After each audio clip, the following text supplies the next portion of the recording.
Simeon Thayer fought in Rogers Ranges during the French and Indian War and made a harrowing escape from French allied Indians. At the outbreak of the American Revolutionary War, the Rhode Island Assembly appointed him an officer. He quickly raised a company of soldiers and marched with them to the siege of Boston. He and his men went on Benedict Arnold's expedition to Quebec, during which time he kept a journal of his experiences. He fought at Quebec and was captured. After being paroled, he again served as an officer in the Continental Army. Thayer distinguished himself at the siege of Fort Mifflin in the autumn of 1777. For the period of 4 days he commanded the garrison until he was compelled to evacuate the fort by the tremendous bombardment. He fought at Barren Hill and Monmouth, where he was seriously wounded.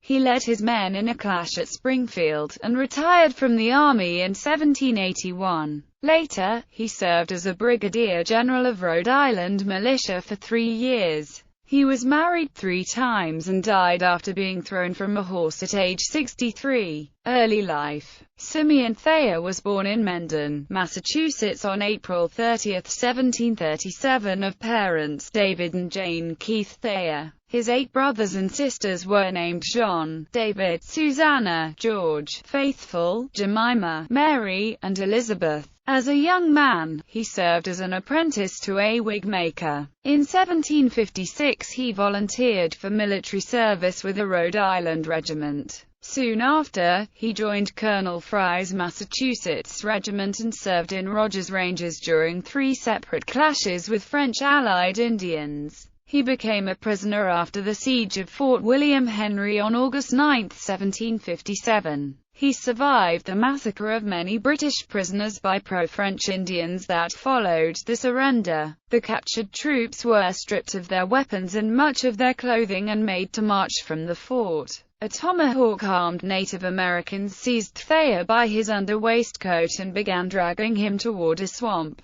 The garment tore off, allowing Thayer to flee his captor. He soon joined another prisoner and the two were pursued by an Indian who tomahawked his companion to death. Thayer began sprinting and reached Fort Edward in safety. In 1761, Thayer, now employed as a wig maker in Providence, Rhode Island, bought a piece of property and was married. When trouble with Great Britain started in 1772, he joined a grenadier company in the local militia. American Revolution. Quebec. When war broke out, the Rhode Island General Assembly commissioned him a captain in May 1775. He personally enlisted his company to full strength and marched for Boston on May 19, arriving there 2 days later. These were the first Rhode Island troops to arrive in Boston. His company became part of Colonel Daniel Hitchcock's regiment in the Army of Observation. A muster roll from September 10, 1775 showed that Thayer's company consisted of 2 lieutenants, 4 sergeants, 4 corporals, a fifer, and 79 privates.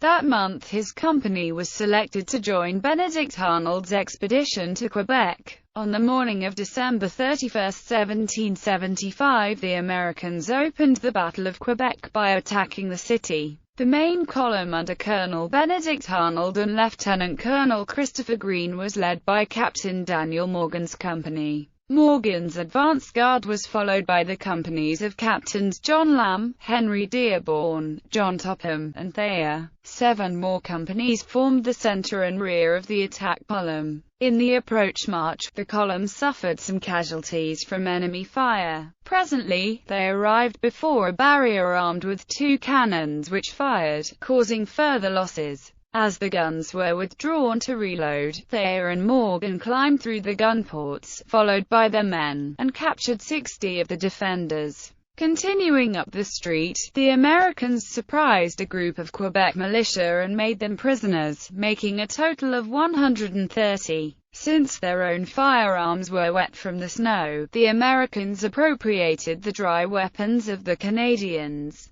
A second barrier farther along repelled all their attempts to seize it, partly because so many muskets misfired in the blizzard. After 4 hours of fighting, the Americans found themselves trapped and they surrendered when the British promised to grant them quarter. Total American casualties in the disaster were 35 killed, 33 wounded, and 372 captured.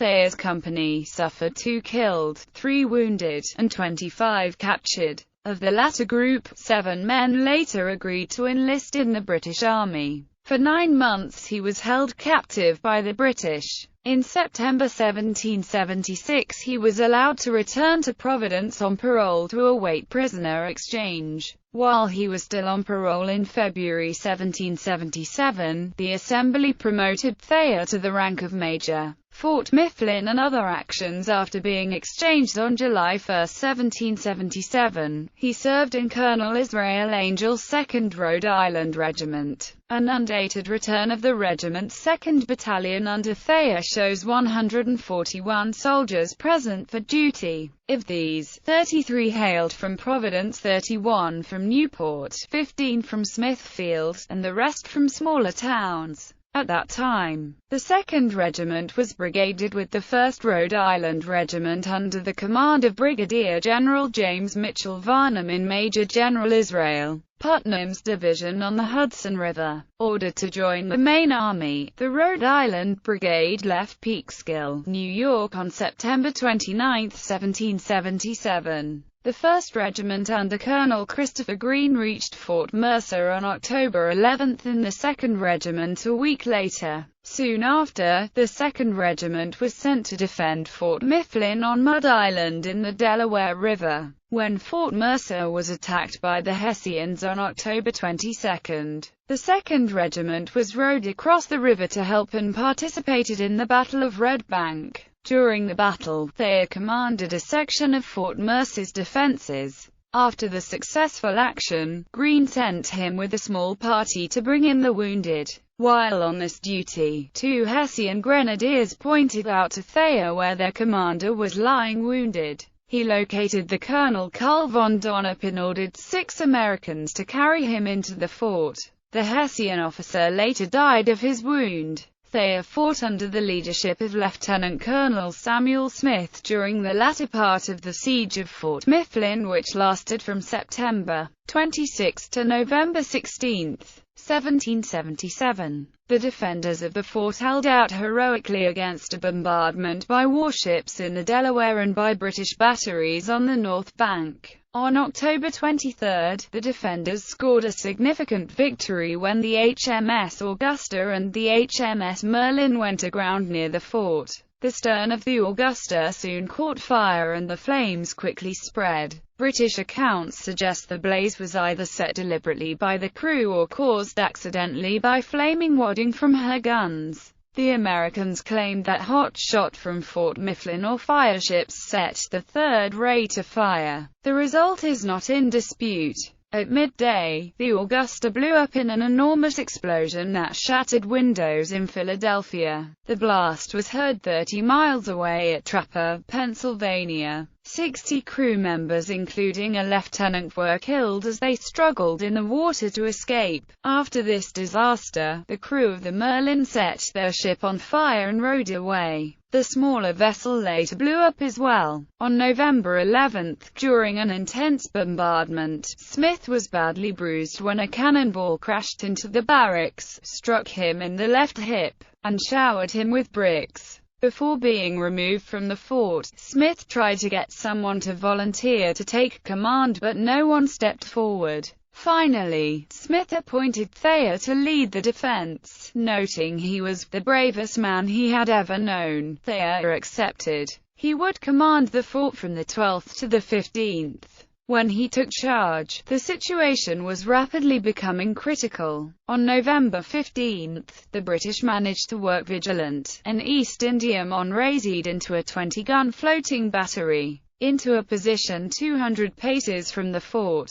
Thayer gamely directed his men to move a 32-pound cannon to the threatened area. The gun crew put 14 shots into the Vigilant, but soon had to abandon the piece as the position was deluged by fire. With the situation hopeless, Thayer ordered the fort to be evacuated that evening, and the survivors were rowed across to Red Bank, New Jersey. There were about 300 survivors. Thayer stayed behind with about 40 men to burn down what remained of the barracks and left at midnight. On the morning of November 16, the British took possession of the wrecked fort. On May 20, 1778, of the Battle of Barron Hill, Gilbert du Motier, Marquis de Lafayette, discovered that major British forces were converging on his detachment. Lafayette sent Thayer and 300 men to fight a delaying action while he slipped away across the Schuylkill River with the bulk of his force. Thayer held off the British advance guard and brought off his small command intact. At the Battle of Monmouth on June 28, 1778, Thayer fought with Colonel Joseph Silly's detachment in Brigadier General Charles Scott's command. When the British counterattacked, Scott's men had to retreat across a swamp. During the withdrawal, a near miss by a cannonball caused blood to flow from both eyes. With difficulty he remained in command during the day, but he had to leave the army the next day to recover. Thayer permanently lost vision in his right eye from the wound. After a 5-week recovery at Morristown, New Jersey, he hastened to rejoin his regiment but missed the Battle of Rhode Island on August 29. During 1779 he served as an enlistment officer. Returning to his regiment in New Jersey, he led his troops at the Battle of Springfield on June 23, 1780. In this contest, he led the center of the regiment in the defense of the bridge and later covered the retreat. When the enemy force fell back, Brigadier General John Stark asked him to determine which way they were marching. Though he was frequently fired upon, Thayer followed alone on horseback and made reports. Retirement. On October 3, 1780, Congress voted to combine the two Rhode Island regiments, effective on January 1, 1781. On the latter date, Thayer retired from the Continental Army. He was an original member of the Rhode Island Society of the Cincinnati. For 3 years afterwards he held the title of Brigadier General of the Providence Militia. Of medium stature and agreeable nature, he was married 3 times. His first wife was Huldah Jackson, his second wife Mary Tortelot, and his third wife was Huldah's sister, the former Mrs. Angel. He had 9 children, several of whom did not survive infancy. They were Nancy, William Tortelot, Susan, Stephen Tortelot, Hannah Tortelot, Simeon, Polly, Richard Montgomery, and Henry. He bought a house on Stampers Hill in 1781 and opened the Montgomery Hotel in 1784. After operating the hotel for a few years, he sold it and bought a farm in Cumberland, Rhode Island. Thayer died on October 14, 1800 after being thrown from his horse into a stream where he drowned. He was buried at the North Burial Ground in Providence, Rhode Island. His Journal of the Invasion of Canada in 1775 was edited by Edwin Martine Stone and published in 1867.